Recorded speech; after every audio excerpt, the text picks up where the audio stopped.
मुझे खाला की बेटी से मोहब्बत हो गई और मैं खाला के घर जाने लगा।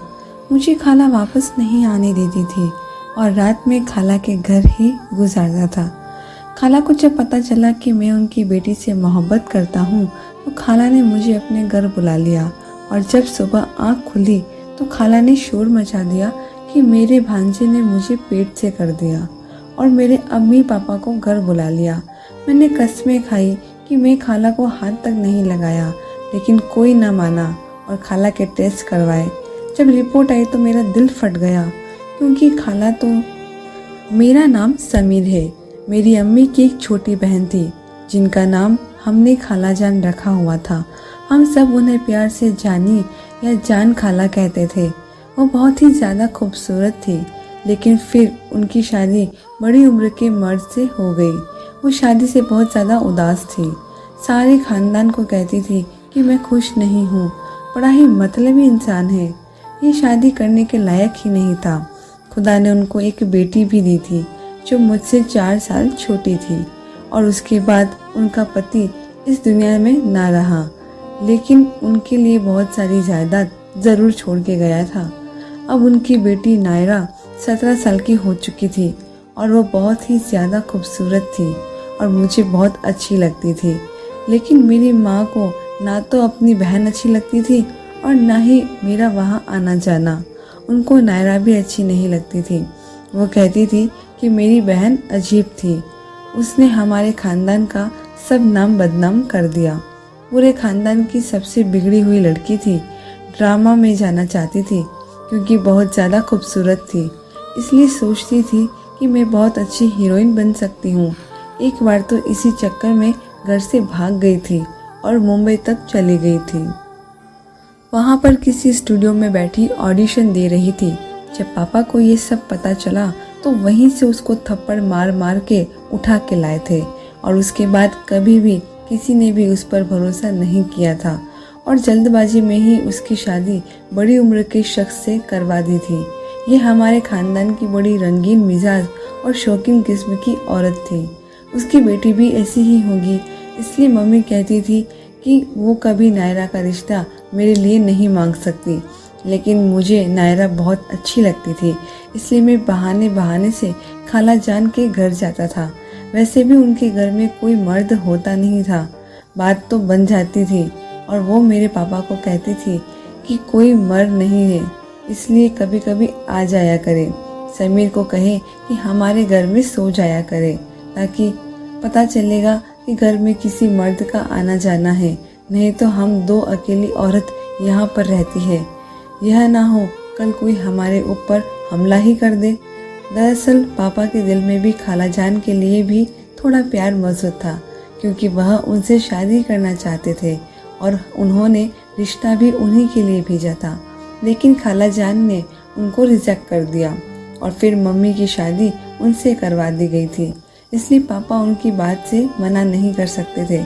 मम्मी को इस बात पर बहुत गुस्सा आता था कि उनके घर में तो 2 मर्द हैं और दोनों ही खाला जान के घर जाते हैं और मैं भी अकेला था, इसलिए इस खानदान में बहुत ही कम लोग थे। मेरा तो कोई और था ही नहीं, ना ही कोई और बहन थी। मुझे नायरा सबसे ज़्यादा अच्छी लगती थी। जब मैं खाला के घर जाता तो मेरे लिए बहुत अच्छे अच्छे और मज़े मज़े के खाने भी बनाती थी। मेरा कोई मामू भी नहीं था और ना कोई चाचू था, छोटा सा खानदान था। मेरे पापा को कहा था कि मुझे नायरा बहुत अच्छी लगती है। पापा ने भी कहा था कि वो लड़की बहुत अच्छी है, तुम्हारे साथ अच्छी रहेगी। लेकिन अभी ये बात अम्मी के कानों तक नहीं गई थी कि मैं नायरा को बहुत ज़्यादा पसंद करता था, क्योंकि वो तो वैसे ही बातों बातों में ये कहती नज़र आती थी कि कभी भी उनकी शादी नहीं करवाऊंगी अपने बेटे के साथ। एक दिन अम्मी ने बातों बातों में कहा कि ठीक है, मेरा बहनोई अच्छे भले पैसे छोड़कर गया था, लेकिन कारोबार तो नहीं छोड़कर गया था। फिर इनके घर में आमदनी कहाँ से आती है, पैसे कहाँ से आते हैं? पैसों के तो दरिया भी हो तो खत्म हो जाते हैं और उनको इस दुनिया से गए हुए 12 साल हो गए। अभी तक क्या ये बैठकर जमा पूंजी इस्तेमाल कर रही हैं? मेरे पापा ने कहा कि तुम क्या कहना चाहती हो, क्या कहना चाहती हो? अपनी बहन पर खुद ही तुम कोई ना कोई ऐसी बात करती हो इल्ज़ाम लगाना चाहती हो? तो मेरी माँ ने कहा कि नहीं, मैं तो बस ऐसे ही बात कर रही थी।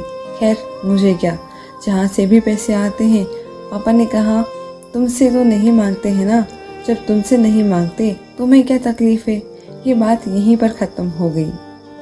मुझे अम्मी पर बहुत गुस्सा आता था कि क्यों उन दोनों के पीछे पड़ी रहती है। मैं एक बार घर गया तो वो घर पर नहीं थी और नायरा घर में अकेली थी। मुझे मौका मिल गया, वो भी मुझे पसंद करती थी, इस बात का मुझे यकीन था। हम दोनों बचपन में ही एक दूसरे से मोहब्बत का इजहार कर चुके थे, इसलिए हम एक दूसरे के लिए कुछ भी कर सकते थे। खाला घर पर नहीं थी तो हमने साथ बैठकर खाना खाया, टीवी देखा, एक दूसरे का हाथ पकड़ा और एक दूसरे से प्यार भरी बातें की, मोहब्बत का इजहार किया। खाला आ गई तो मेरा हाथ नायरा के हाथ में देखकर थोड़ा सा चौंक गई। मैंने कहा कि इसको बुखार हो रहा है, मैं चेक कर रहा था। खाला ने कहा कि हाँ, इसको सुबह भी थोड़ा बुखार था। चलो कोई बात नहीं है, अब तुम आ गए हो तो खाना खाकर जाना। जब मैंने खाना खा लिया तो खाला ने कहा अब चाय पी कर जाना, और जब चाय पी ली तो कहा कि बहुत रात हो गई है, अब तुम यहीं पर रुक जाओ। मैं खुशी खुशी वहीं पर रुक गया। मैं अलग कमरे में सोया करता था। गर्मी बहुत थी तो बाहर लाउंज में सो जाता था, लेकिन मैं और नायरा सारी रात एक दूसरे से फ़ोन पर बात करते थे। मैं उससे कहता था कि ज़रा बाहर आ जाओ तो वो घबराती थी। मुझे उसका घबराना अच्छा लगता था।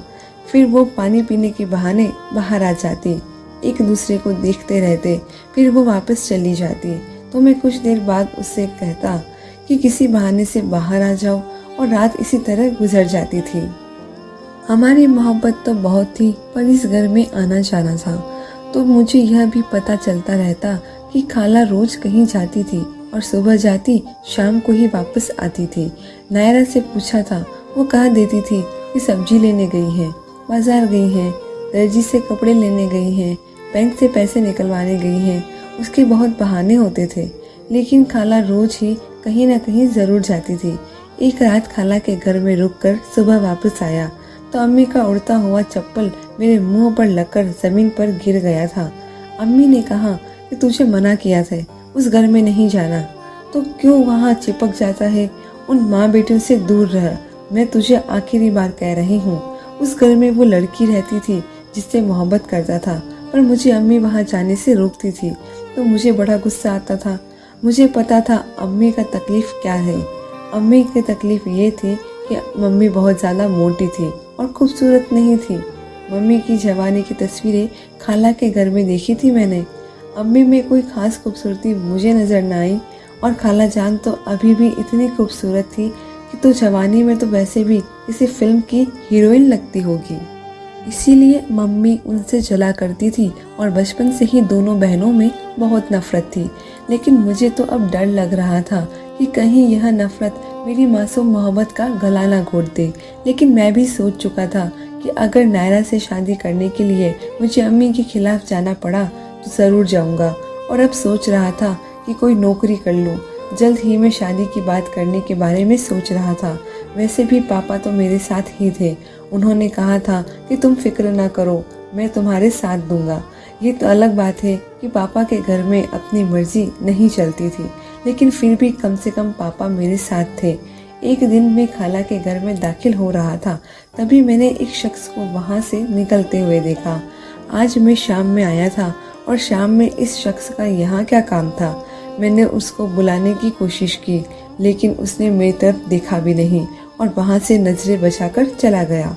जब मैं घर में आया तो खाला कहीं नजर नहीं आ रही थी, शायद बाथरूम में थी। मैंने नायरा से पूछा कि ये कौन था, इस वक्त इसका यहाँ क्या काम था। मेरी आवाज़ थोड़ा तेज थी क्योंकि अब घर को मैं अपना घर समझता था और इस घर में वो लड़की रहती थी तो मेरी इज्जत बनने वाली थी। इसलिए अगर एक अनजान आदमी शाम के टाइम इस घर से निकलेगा तो सवाल तो करूँगा ही। नायरा ने कहा कि इतना गुस्सा क्यों हो रहे हो, वो मेरे चाचू थे। मैंने कहा कि मुझे तो यही पता है कि तुम्हारे पापा इस दुनिया में अकेले थे और उनका कोई भाई नहीं था। तो नायरा ने कहा कि हाँ, ये उनके कजिन थे, तो ये भी तो मेरे चाचू हुए ना, इसलिए हमारा हाल पूछने आए थे। जबकि मुझे वो शख्स अजीब लग रहा था, जैसे कोई गुंडा हो। थोड़ी देर के बाद जब खाला वहाँ पर आई तो उनको देखकर मैं हैरान रह गया। उनके चेहरे पर अजीब किस्म का नील पड़ा हुआ था और वो शायद नहा कर आई थी। मैंने कहा कि आपको क्या हुआ है? खाला ने कहा, बाजार में एक औरत से टकरा गई थी। उसने बहुत सारा सामान पकड़ा हुआ था। उसके सामान में से कोई चीज़ मेरे चेहरे पर लग गई। देखो कितना बड़ा निशान पड़ा है। मैंने कहा, कोई चीज़ लानी हो तो आप मुझे लिस्ट बनाकर दे दिया करो, मैं एक बार ही सारी चीज़ ले आया करूँगा। आप रोज़ रोज़ बाजार ना जाया करें। मेरी खाला ने कहा कि मेरा बच्चा तू क्या क्या करेगा। मेरी खाला ऐसे ही मुझे प्यार से बुलाया करती थी और बार बार मेरे सिर पर हाथ फेरती थी। लेकिन एक दिन जब मैं घर से बाहर निकला तो कुछ लोगों की बात सुनकर मैं हैरान रह गया। वो मेरी और खाला और नायरा के बारे में बड़ी बड़ी बातें कर रहे थे और इसी मोहल्ले में खड़े थे। मैंने कहा कि शर्म नहीं आती मोहल्ले की शरीफ औरतों के बारे में इस तरह की फिजूल बातें करते हुए। जिसके बारे में ये बात कर रहे हो ना, वो मेरी कुछ लगती है। अगर दोबारा ऐसी बात होगी तो पुलिस के हवाले कर दूंगा। वो मुझसे थोड़ा डर गए कि जवान कौन है, कहीं हम पर हमला न कर दे, और वहाँ से चले गए। लेकिन मुझे इस बात पर बहुत हैरानी हुई कि कोई किसी के बारे में मुंह भरकर ऐसे कैसे कह सकता है। वो ये कैसे बोल सकते थे कि दोनों बेटियां गलत है। इसका मतलब क्या है? मुझे एक पार्ट टाइम नौकरी मिल गई और मैंने सोच लिया कि खाला से बात करता हूँ। मैंने खाला को बता दिया कि नायरा से मैं बहुत मोहब्बत करता हूँ और उससे शादी करना चाहता हूँ। खाला ने कहा कि मैं तो पहले ही जानती थी, अपने बच्चों की आंखों में नहीं पढ़ सकती थी क्या?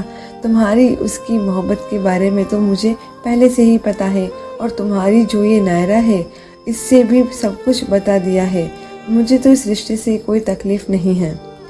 तुम कल हमारे घर आ जाना या फिर यहीं से हम तुम्हारे घर चलेंगे और मैं तुम्हारी अम्मी से रिश्ते की बात कर लूँगी, लेकिन सुबह सुबह ही आना। मैं बहुत ज़्यादा खुश हो गया क्योंकि मेरा आधा काम तो हो ही गया था। मम्मी को मनाना था और अम्मी का मैं इकलौता बेटा था। अम्मी क्यों नहीं मानती, किसी न किसी तरह तो मान ही जाती। खाला ने कहा कि तुम यहीं रुक जाओ, सुबह यहीं से मिलकर चलेंगे। अब क्या तुम सुबह जल्दी जल्दी जागोगे? सुबह नाश्ता भी कर लेना, तुम्हारे लिए पराठे बनाऊंगी। मैं बहुत खुश था। रात को मुझे नींद ही नहीं आई, लेकिन जब जब आँख खुली तो अजीब सा शोर सुना। इसी शोर पर मेरी आँख खुली। मेरी खाला पूरी तरह से रो रही थी, चिल्ला रही थी। मैं परेशान हो गया कि ना जाने क्या हो गया है। नायरा वहाँ से गायब थी, पता नहीं वो कहाँ थी। देखा तो मेरे पापा और मम्मी भी वहाँ पर मौजूद थे और मेरी खाला ने शोर किया हुआ था। उन्होंने कहा था कि मैं तो इसको भांजा समझ के घर में सुला लेती थी, सोचती थी कि घर में कोई मर्द होगा तो हमारी इज्जत महफूज रहेगी। लेकिन हमें क्या पता था कि हमारी इज्जत का यह दुश्मन निकलेगा। मेरे भांजे ने मुझे पेट से कर दिया है। मैं इसके बच्चे की माँ बनने वाली हूँ। ये रोज रात को मेरे कमरे में आ जाता था और ताकत के जोर पर खाला अचानक खामोश हो गई। ये कोई मजाक नहीं था, बल्कि तमाशा था जिसमें सब लोग भी शामिल थे। मैं हैरान और परेशान रह गया। खाला किस किस्म की बातें कर रही थी? मेरा उनके साथ क्या ताल्लुक था? खाला को गौर से देखा तो पता चला कि खाला वाकई पेट से थी। सब लोग कह रहे थे कि ऐसे नहीं हो सकता। मेरी माँ ने मुझे देखा तो मेरा कॉलर पकड़ लिया और कहा कि और यहाँ पर आया कर, अब देख रहा है क्या हो रहा है यहाँ आने से। यहाँ पर क्या हो गया है, कुछ पता है तुझे? मेरी खाला ने कहा कि अभी भी तू इसका साथ दे रही है। मेरे साथ जुल्म हुआ है, सारा जहान तमाशा बन गया है। मुझे मोहल्ले से निकलना मुश्किल हो गया है। सब मुझे देख ऐसे रहे हैं जैसे मुझ पर हमला कर देंगे। अम्मी और पापा मुझे घर ले आए। मेरे माँ बाप ने मुझ पर हाथ भी उठाया और कहा कि बता ये सब क्या कुछ हुआ है, क्या किया है तुमने? मैंने कहा कि मैंने कुछ भी नहीं किया, सिर्फ मेरी माँ ही थी जो मेरे साथ थी। लेकिन वो भी मुझे इस बात पर डांट रही थी कि मैंने तुझे कहा था कि उन औरतों से दूर रहना, लेकिन तुमने मेरी बात नहीं मानी। वो मुझ पर इतना बड़ा इल्ज़ाम कैसे लगा सकती थी? बाकी रिश्तेदार भी आ गए और कुछ मोहल्लेदार भी। खाला का जब चेकअप करवाया गया तो सच में वो पेट से थी और उनको यहाँ बच्चा होने वाला था। इस बात पर मैं सबसे ज़्यादा हैरान रह गया कि नायरा ने भी उनके हक में गवाही दे दी थी और उसने कहा कि ये अचानक हमारे घर आ जाता था और बंदूक के ज़ोर पर हमारे साथ ये सब कुछ करता था। मेरी मोहब्बत ने भी मेरे साथ झूठ बोला था। मेरी ज़िंदगी बर्बाद होती थी। ऐसा लगता था कि किसी बुरे ख्वाब में हूँ, जो अभी आँख खुलेगी तो जाग जाऊँगा। लेकिन यह बुरा सपना तो टूट ही नहीं रहा था, बल्कि मेरी ज़िंदगी को बर्बाद कर रहा था। सबको यकीन हो गया कि वो बच्चा मेरा है। ये किसका गुनाह था जिसका इल्ज़ाम मुझ पर लग गया था, क्योंकि उनके घर में सिर्फ मैं ही आता जाता था। जबकि मैंने उनको बताया कि इस घर में एक आदमी को मैंने देखा था जो मुझे देखकर भाग गया था, और नायरा ने कहा था कि वो हमारे कज़िन है, लेकिन वह शायद उनका कुछ भी नहीं लगता था और शायद ये बच्चा भी उसी का है। अम्मी ने कहा, अब तो बहुत देर हो गई है, तुमने अपने नाम के साथ बदनामी लगा दी। उन्होंने तुम्हें फंसाया है। हमें पहले ही कहती थी कि भले ही मेरी अपनी बहन है, लेकिन फिर भी मुझे उसके चाल के बारे में पहले से ही पता था। मैं समझ गया कि मुझे इस्तेमाल किया गया है। खाला के किसी के साथ चक्कर था और वह उनके बच्चे की माँ बनने वाली थी, और जब उसने खाला को धोखा दिया होगा तो इल्ज़ाम मुझ पर लगा दिया गया, क्योंकि घर में मैं ही आता था। खाला इस हद तक गिर सकती थी, सोच भी नहीं सकता था। मैं तो उनको अपनी माँ की तरह समझता था और उनकी बेटी से शादी करना चाहता था। मेरी माँ की बात सच थी। मैंने अपनी माँ से माफ़ी मांगी और कहा कि मुझे बस यहाँ से कहीं दूर ले जाए। मैं इन औरतों की शक्ल भी नहीं देखना चाहता। मेरा दिल पूरी तरह से टूट गया था। खाला ने शोर तो बहुत किया, लेकिन दरअसल वो खुद चोर थी। इसलिए जब उनका मकसद पूरा हो गया तो वो चुप हो गई। 3 महीने के बाद मम्मी ने पापा के साथ मिलकर बात की और हम लोगों ने मोहल्ला छोड़ दिया। हम वहाँ से भाग गए। लोग यही समझ रहे थे कि हम गलत हैं और इसलिए भाग गए, लेकिन हम क्या कर सकते थे। यही खुदा का फैसला था। कुछ दिन के बाद पता चला कि खाला ने अपनी बेटी की शादी किसी बहुत ही अमीर और रईस इंसान से कर दी है, जो उम्र में नायरा से काफ़ी बड़ा है, लेकिन बहुत ज़्यादा अमीर है, और खाला खुद भी उसी के घर में रहती है। मम्मी की बातें बिल्कुल ठीक थी। अम्मी कहती थी कि दोनों माँ बेटे एक खूबसूरत है, और जब वहाँ खूबसूरती होती है वहाँ इस तरह की हरकतें होती हैं। खाला घर में मर्दों को बुलाती थी। वो घर कभी घर था ही नहीं, वो एक कोठा था। मुझे तो पहले ही समझ आना चाहिए था, पर मैं बेवकूफ़ बन गया। मुझे आज भी उम्मीद थी कि शायरा नायरा ने ये सब कुछ अपनी माँ की बातें मानकर किया होगा, और वो सच में मुझसे मोहब्बत करती है। जब मैंने उसे फ़ोन किया तो उसने कहा कि मैं तुमसे कोई मोहब्बत नहीं करती थी। मम्मी ने मुझे पहले ही कहा था कि ये किसी दिन काम आएगा, इसे अपनी मोहब्बत में फंसा कर रखना। वैसे भी तुमसे शादी करके मुझे क्या मिलना था, वही 3 रूम का घर और तुम्हारी 10-12 हज़ार की नौकरी। इसका मैं क्या करती। मेरा पति इतना ज़्यादा अमीर है कि आधा गुजरात में उसका कारोबार है। दुनिया की हर चीज़ मेरे कदमों में है। मैंने उसे कहा कि क्या वो सब कुछ झूठ था? क्या तुमने एक पल के लिए भी मुझसे मोहब्बत नहीं की थी? उसका कहना था कि मैंने एक पल के लिए भी तुमसे मोहब्बत नहीं की। आजकल की मोहब्बत में इतनी ताकत कहाँ होती है। ताकत सिर्फ हालात में होती है, और वो सब कुछ सिर्फ एक धोखा ही था। आइंदा मुझे कॉल करने की कोशिश ना करना। मैं तुम्हारी आवाज़ भी सुनना नहीं चाहती और अपना नंबर भी बदल रही हूँ। मैं पूरी तरह टूट चुका था। मुझे समझने में बहुत वक्त लग गया। मैंने अपनी पढ़ाई जारी रखी, बीए कर लिया, छोटी सी नौकरी मिल गई, वो करने लगा।